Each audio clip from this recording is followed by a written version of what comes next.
Well, welcome back, JP, to XA News TV, and we're going to be talking now about some of these craft that you saw that you thought actually belonged to Nordic extraterrestrials. Yeah, thank you, Dr. Michael, for having me.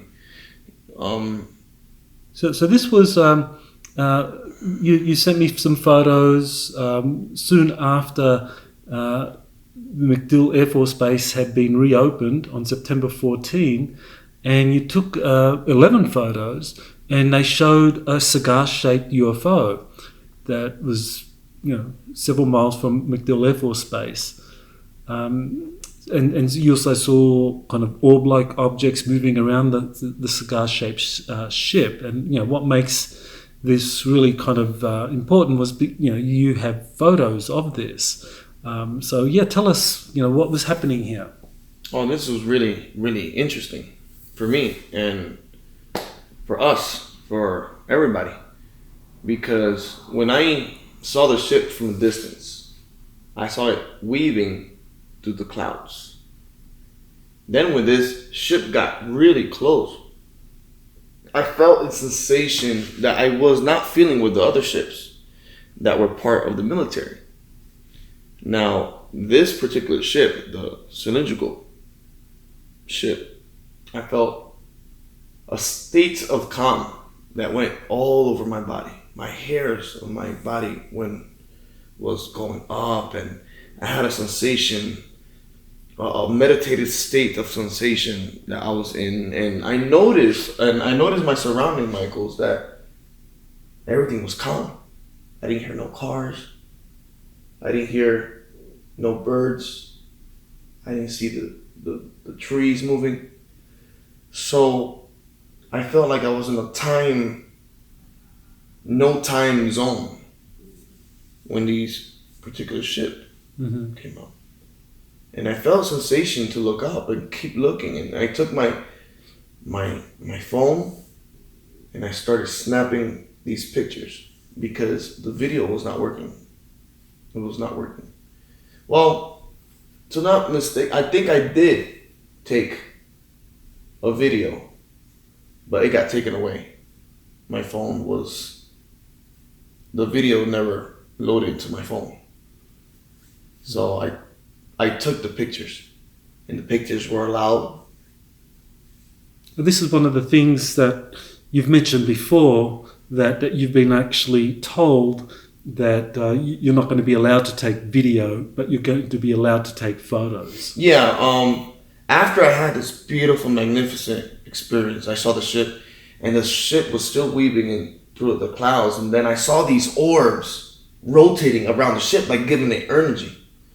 2 or 3 or 4 orbs rotating, and when they started rotating around the ship went to the clouds and it disappeared. And it's really interesting to note, Michael, that after this happened, I got a call from a person to take out these pictures and to take out the video. And right after that call, a thunderstorm showed up and I almost got struck by lightning.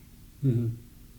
So you got a phone call to take the video off, to delete the video that you recorded of this cylinder-shaped craft flying near MacDill Air Force Base. So you get a call to remove the video, but the photos were okay. Yeah, the photos were okay. Okay, so the photos were okay, and you almost got hit by lightning, as though.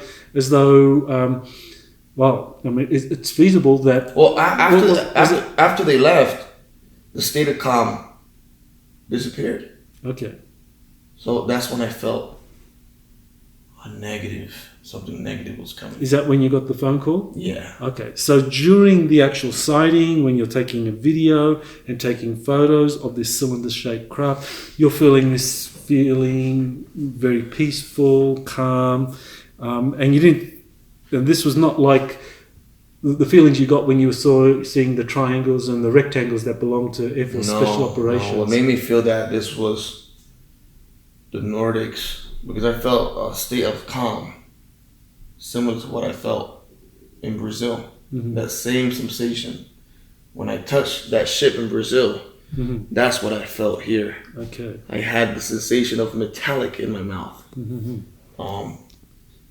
Also know that I also felt the metallic in my mouth in that military ship I was in. Mm-hmm. So that's why I think the Nordics are. Well, I know the Nordics are helping the United States Air Force with these ships because I felt the same metallic sensation. Mm-hmm.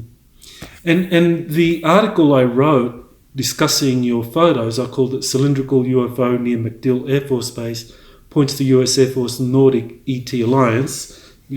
Based on what you've just said, but also, I mean, the timing of this was very interesting because it was only 3 days after MacDill Air Force Base reopened after the evacuation caused by Hurricane Irma that had been steered towards MacDill by the deep state as a kind of punishment or as a warning to Special Operations Command not to continue with these kinds of disclosures. For me, they were checking up on the good guys. Okay, make sure everything's okay in the area. Make sure the Air Force Base is okay because. You mean that the Nordics. The Nordics were checking up on the good guys to make sure they were okay. Yeah, they were okay because MacDill Air Force Base, they have high quality technology there, as other insiders that you have talked to that recall. Mm-hmm.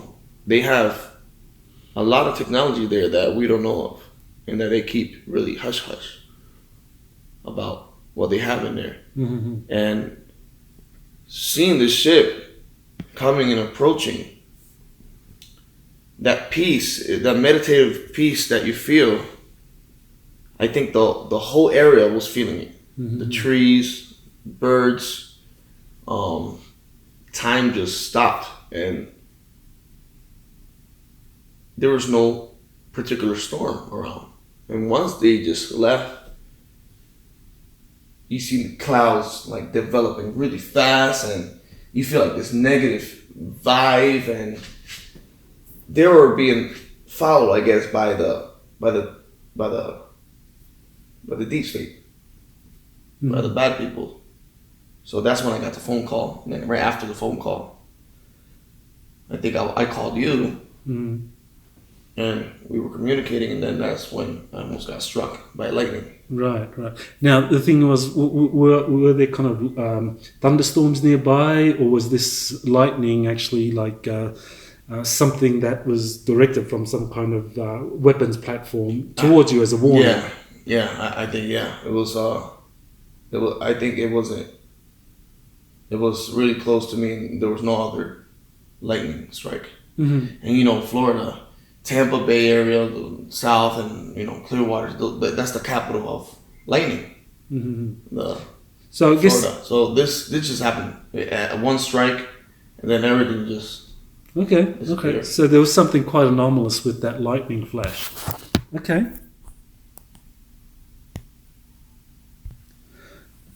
So JP, in early this year, you moved to Orlando from Tampa, mm-hmm. and you continued to have experiences and take photographs. But there was one experience and set of photos that you sent me that was kind of really remarkable because this concerned a craft that was piloted by a Nordic extraterrestrial in an Air Force uniform. So why don't you tell us about that incident? This craft was amazing. When it landed, when the beautiful sensation that I got, and when I took the pictures of this particular craft. Can you tell us where it landed? Can you tell us where it landed and how you got drawn there? It landed in Orlando, a far side from Orlando. Like it was 30 minutes out of Orlando, where there's a lot of land, a lot of construction going on, a lot of land, a lot of green farms. So. And how did you kind of go there? Were you directed there? How come you ended up in that area where the craft landed? I felt a sensation of looking up. Okay. I felt like a telepathic sensation to look up, and when I looked up, I saw this beautiful, metallic, beautiful ship. Mm-hmm. This ship was the size of 3 cars, round. The regular type of ships that you see, and on the sides of the ships you could tell that it was like a diamond reflective material Mm-hmm. that it was. And when this landed, it landed in between the trees, away from where I was. So I had to walk towards this ship to meet up with the Nordic. Mm-hmm. And actually, the Nordic, he had a clean shaved cut. He didn't have the long hair. And I remember idolizing his uniform. And I remember seeing a Air Force patch looking thing. But this patch was like into the uniform. It wasn't a patch that was like a 3D-ish patch. It was like already implemented with the uniform. So somehow, like part of the uniform, it wasn't just sealed, added on. It was just actually manufactured as part of the uniform. Part of the uniform. Interesting. And that you drew a picture of that patch and sent that to me, a sketch. Yeah, and the patch was really interesting because it had like the moon of the, is it the Muslim or? The crescent moon. Yeah, the crescent moon, and then they had the little star, the gold star on top, and a fishtail at one end. Yeah, and like a fishtail looking thing in the end. And when I saw that, and I saw both patches together, I started asking him questions. And he started telling me, yeah. I said, why you're here? And the way I felt that he was saying, we're just checking up on you. We want to share this with you. So what was it they wanted to share with you? They wanted to share that they were working with the military. Okay. They were working with the Air Force mm-hmm. in technology, sharing technology with the Air Force. Mm-hmm. Did they tell you how long they'd been doing this for? Or was it a recent thing?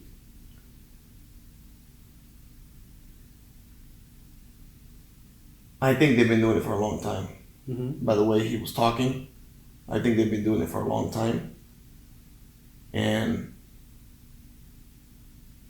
he just told me a long time. Mm-hmm. We've been working for them for a long time. Okay. And so you saw this extraterrestrial come out of that craft that had landed in a rural area of Orlando, roughly 30 minutes out of the, I guess, CBD. So you walked up and you had this conversation. Was it all telepathic? Was it all verbal? It was kind of like both. Mm-hmm. And it was a sweet voice. And what did he say in terms of, did he invite you into the ship? So tell us what happened in terms of the invitation you got from him to go inside of the ship. Yeah, he wanted to take me in the ship, and I think it would have been a really good opportunity for me. But I'm guessing something negative was around, that I didn't want nobody to see me going inside the ship. I felt a sensation not to go inside, and I told him no. Mm-hmm. And I felt really sad when I told him no, I can't go inside your ship. And he just looks at me and says, "Are you sure?" Like telepathically talking to me, "Are you sure?" With a sweet voice, "Are you sure?" I'm like, "Yes, I'm sure. I can't go in your ship." So he just turned around. He walked slowly back to his ship. And I remember when he was entering into the ship, he looked back and he gave me a stare that gave me a sensation that was so happiness, so peaceful. And then he looked back and then he just went like this and he just went back into the ship. And when he went back to the ship went up. And that's when I took out my phone and I started snapping these pictures when he was heading out. And you could see the reflection of the trees in the bottom of the ship when it was heading up. So that was quite spectacular that I got that, and I saw like a round. It was like a round something like the letter O in the bottom of the ship when it was taken off. Right, so we have those photos, and again, this is just part of this remarkable collection of photos that you've been sending that supports these experiences that you've been having, which is amazing. And this is really incredible that we're learning that Nordic extraterrestrials are working with the USAF or supplying them technologies, that some of these Nordics are on the base wearing specially designed uniforms with their own distinct patches that identifies them as some sort of allied force. Like, don't get me wrong, I like in my inner self, I really wanted to go with him. But I felt like there was something else negative in the back that was watching. I see. You know, and if they would have saw me interacting and go inside the ship, it would have been a danger for me. Right. But I know they're aware of that as well. So I was like, should I go? Should I not go? It was a battle inside of me to go or not to go. And I decided not to go. Okay. Well, and that was really, I felt really bad. Well, but this is part of the reality that we live in. You're aware that you are constantly monitored since soon after returning from Brazil in 2008, when you had these inventions that you were starting to share, that you've been followed closely. They are watching your interactions, and we're talking about the deep state here. And obviously there are multiple groups that are interested in you. And we got to know that Trump was already president. Right. And he already announced in MacDill Air Force Base that he was going to create the Space Force. That's correct, yes. He went to MacDill to do this, the place where you're taking a lot of these photos. Yeah, to create Space Force. And this is when all the also post of Q also started coming out. Right. But that in itself is something very important. That you've been walking us through these photos showing craft in the vicinity of MacDill and how MacDill was taking the initiative. Or we're talking in particular about Special Operations Command, which operates out of MacDill Air Force Base. That they were taking the initiative in disclosing the existence of these anti-gravity craft. The deep state opposed that, sent the hurricane in, and came through okay. The Nordics showed up soon after the hurricane passed, saying that hey, we're here, we're supporting you. And then you have Trump showing up there at MacDill Air Force Base this year and basically launching this Space Force initiative. Yeah. So, I mean, right there you have confirmation that MacDill Air Force Base and Special Operations Command is very much involved with the Trump administration in having these kinds of disclosures move forward. Yeah, it's really, really incredible what was happening during my experiences while taking these pictures and interacting with these beautiful ETs. Yeah, well, it's fantastic, JP. So I want to thank you for being on this show and sharing this information and these incredible photos that you've taken. And I'm looking forward to more coming in the future and hearing more about your experiences. Thank you, Dr. Michael Sala, for having me. It was a pleasure. You're welcome, JP. Aloha.